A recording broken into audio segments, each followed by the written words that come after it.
বহুত দিন হ'ল হাঁহ মাংস খোৱা নাই। আজি হাঁহ মাংস সিজাই আছোঁ। এয়া আজি পূৰা দগজি খাম। এয়া হাঁহ মাংস সিজাই দি দিবলৈ হাঁহ মাংস কোমোৰাই খাম। সিজালোঁ, পকালোঁ, খাবলৈও দিলোঁ সকলোকে। এতিয়াকে দি এটোৱাৰ পাছত সিজাই পকাই এটোৱাৰ পিছত দিয়া মই খাম। এতিয়া এইফালে দেখাই দিয়া হাঁহ মাংস আৰু কোমোৰা নতুন আলু বনালোঁ আৰু এইফালে বিটৰ চাটনি লৈ লৈছোঁ, শুকান মাছৰ লগত চাটনি লৈ লৈছোঁ। এতিয়া খাই চাওঁ, মজা লাগে না খাবলৈ।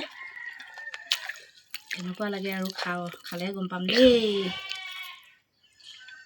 মজা, নিজে বনোৱা যে খাই মজা লাগে ন। ভাল নহ'লেও মজাই লাগে বুলি ক'ব লাগিব। এইফালে আমাৰ বেটা ভাত খাই আছিলে, খাই শেষ কৰিলে। ইমান ডাঙৰটো ভাত খাব নাজানো যে বেটা। এইফালে ভাত পেলাই থৈছোঁ, চা ইমানখন ভাত পেলাই থৈছোঁ যে। ইমান ডাঙৰটো ভাত খাব নাজানে দেই আমাৰ এইটো। চাওকচোন ৰাইজ, ইমান ডাঙৰটো ভাত খাব নাজানে।